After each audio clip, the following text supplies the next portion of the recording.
एक और बहुत ही ऐतिहासिक और जटिल टकराव रहा है। वह है भारत और पाकिस्तान का टकराव। ये दुनिया के सबसे खतरनाक टकराव में से एक है। दोनों ही परमाणु शक्ति हैं। दोनों की विचारधारा काफी अलग है। आप शांति चाहते हैं। आप दूर की सोचने वाले नेता हैं।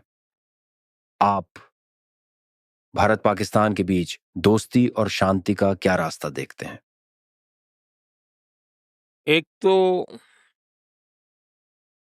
कुछ इतिहास की जो बातें हैं जिसको शायद दुनिया के बहुत लोगों को पता नहीं है। 1947 से पहले आजादी की लड़ाई सब लोग कंधे से कंधा मिला करके लड़ रहे थे।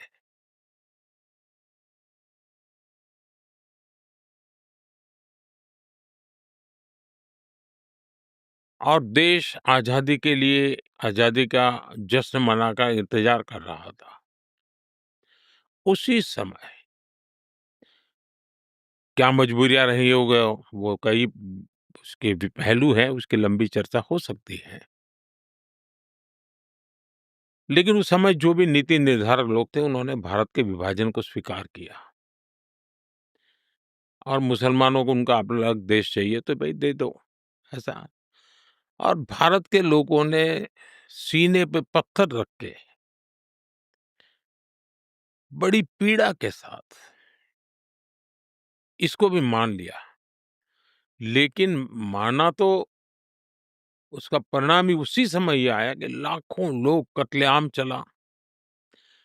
पाकिस्तान से ट्रेनें भर-भर करके लहूलुहान और लोग और लाशें आने लगी। बड़ा डरावना दृश्य था। उन्होंने अपना पाने के बाद उनको लगना चाहिए था कि चलो भई हमें हमारा मिल गया, भारत को लोगों ने दे दिया है, भारत का धन्यवाद करें, हम सुख से जिए। उसके बजाय उन्होंने लगातार भारत से संघर्ष का रास्ता चुना। अब प्रॉक्सी वॉर चल रहा है। अब ये कोई आइडियोलॉजी नहीं है, आइडियोलॉजी ऐसी थोड़ी होती है, लोगों को मारो, काटो, टेररिस्टों को एक्सपोर्ट करने का काम चल रहा है। और सिर्फ हमारे साथ ही नहीं, अब दुनिया में कहीं पर भी टेररिस्ट की घटना घटती है, तो कहीं न कहीं सूत्र पाकिस्तान जाकर के अटकते हैं।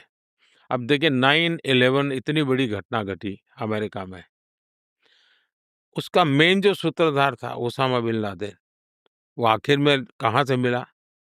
पाकिस्तान में ही शरण लेके बैठा था। तो दुनिया पहचान गई है कि ये प्रकार से आतंकवादी प्रवृत्ति, आतंकवादी मानसिकता, और वो सिर्फ भारत ही नहीं, दुनिया भर के लिए परेशानी का केंद्र बन चुका है। और हम लगातार उनको कहते रहे हैं कि इस रास्ते से किसका भला होगा? आप आतंकवाद के रास्ते को छोड़ दीजिए। ये स्टेट स्पॉन्सर्ड टेररिज्म जो है, वो बंद होना चाहिए। नॉन स्टेट एक्टरों के हाथ में सब छोड़ दिया है, क्या होगा फायदा? और इसकी शांति के प्रयासों के लिए मैं खुद लाहौर चला गया था। मेरे प्रधानमंत्री बनने के बाद मैंने मेरे शपथ समारोह में पाकिस्तान को स्पेशली इनवाइट किया था, ताकि एक शुभ शुरुआत हो।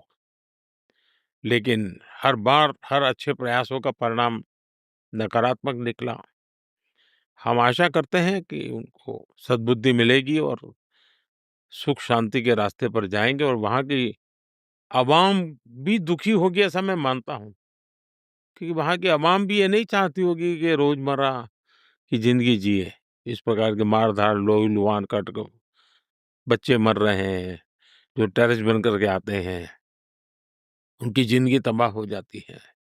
क्या कोई ऐसी कहानी है जिसमें आपने कोशिश की हो, पाकिस्तान के साथ सब ठीक करना चाहा हो, जो पाकिस्तान के साथ संबंध सुधारने की कोशिशों से जुड़ी हो, जो भविष्य में आगे का रास्ता दिखा सकें?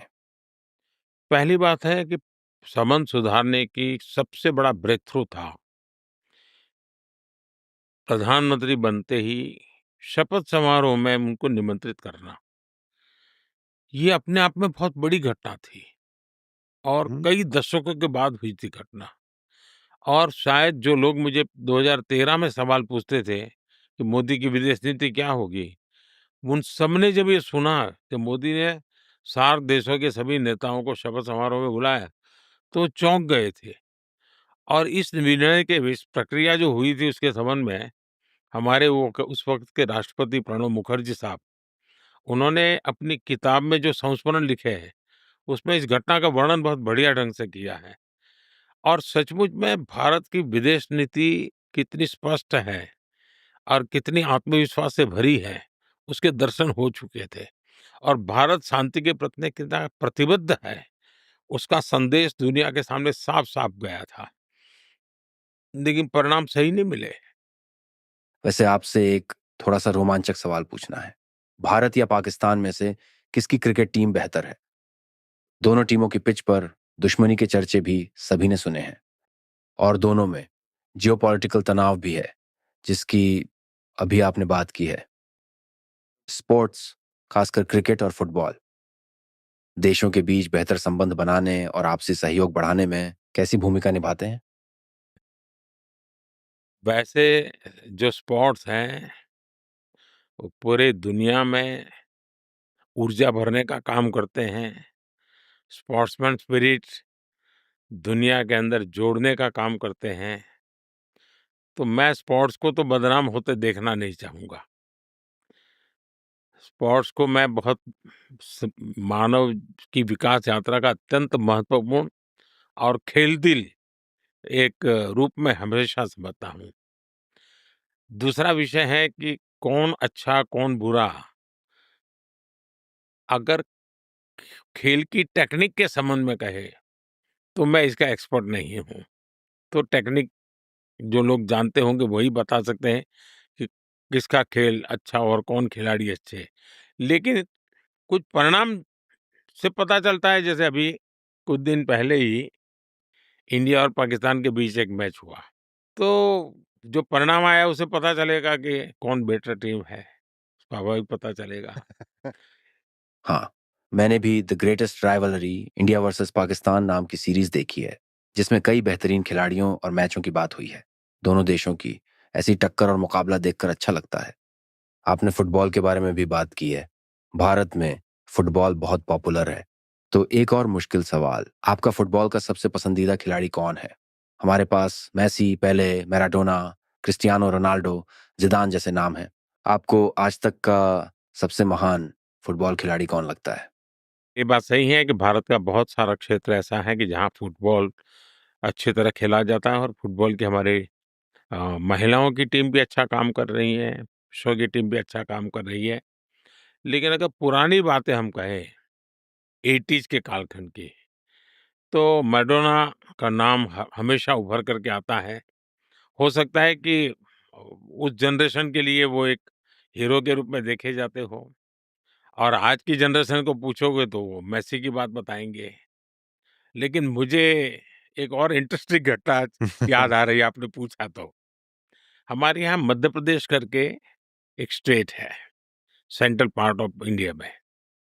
वहाँ शहडोल करके एक डिस्ट्रिक्ट है। वहाँ सारा ट्राइबल बेल्ट है, काफ़ी लोग ट्राइबल लोग रहते हैं। तो मैं वहाँ ट्राइबल विमेन के जो सेल्फ हेल्प ग्रुप चलते हैं, उनसे बातचीत करने का मेरा एक, मुझे गम पसंद आता है ऐसे लोगों से बातचीत करना, तो मैं मिलने गया था। लेकिन वहाँ मैंने देखा कि कुछ स्पोर्ट्स के ड्रेस में पहने हुए 80-100 नौजवान, छोटे बच्चे, थोड़े नौजवान, थोड़ी बड़ी आयु के सब लोग एक ही प्रकार। तो मैं स्वाभाविक उनके पास गया। तो मैंने कहा, भाई आप लोग कहाँ से हैं सब? तो बोले हम मिनी ब्राजील से हैं। मैंने कहा, ये मिनी ब्राजील क्या है भाई तेरा? नहीं, बोले हमारे गाँव को लोग मिनी ब्राजील कहते हैं। मैंने कहा, कैसे मिनी ब्राजील कहते हैं? बोले हमारे गाँव में से हर परिवार में 4-4 पीढ़ी से लोग फुटबॉल खेलते हैं। नेशनल प्लेयर 80 के करीब हमारे गाँव से निकले हैं। पूरा गाँव फुटबॉल को समर्पित है।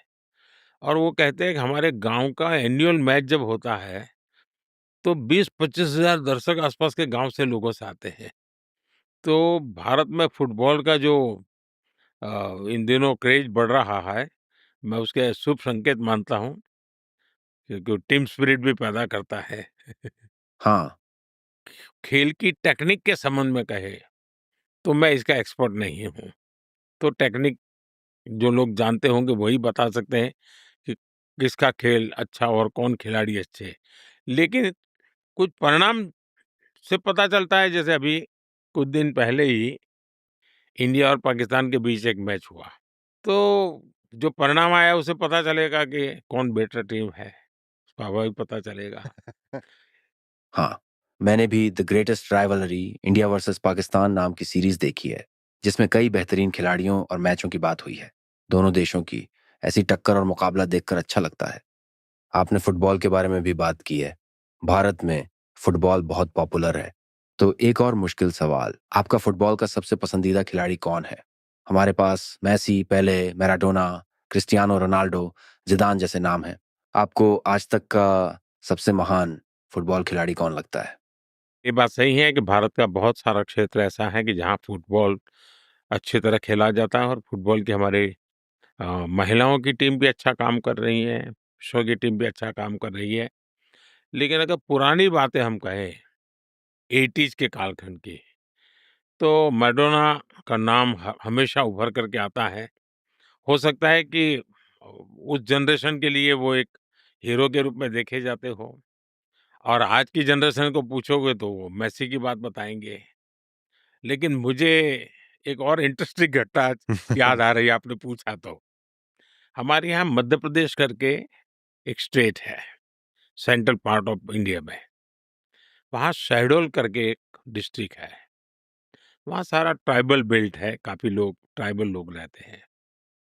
तो मैं वहाँ ट्राइबल विमेन के जो सेल्फ हेल्प ग्रुप चलते हैं, उनसे बातचीत करने का मेरा एक, मुझे गम पसंद आता है ऐसे लोगों से बातचीत करना, तो मैं मिलने गया था। लेकिन वहाँ मैंने देखा कि कुछ स्पोर्ट्स के ड्रेस में पहने हुए 80-100 नौजवान, छोटे बच्चे, थोड़े नौजवान, थोड़ी बड़ी आयु के सब लोग एक ही प्रकार। तो मैं स्वाभाविक उनके पास गया। तो मैंने कहा, "भई आप लोग कहाँ से हैं सब?" तो बोले, "हम मिनी ब्राज़ील से हैं।" मैंने कहा, "ये मिनी ब्राज़ील क्या है भई तेरा?" ये बोले, "हमारे गाँव को लोग मिनी ब्राज़ील कहते हैं।" मैंने कहा, "कैसे मिनी ब्राज़ील कहते हैं?" बोले, "हमारे गाँव में से हर परिवार में 4-4 पीढ़ी से लोग फुटबॉल खेलते हैं। नेशनल प्लेयर 80 के करीब हमारे गाँव से निकले हैं।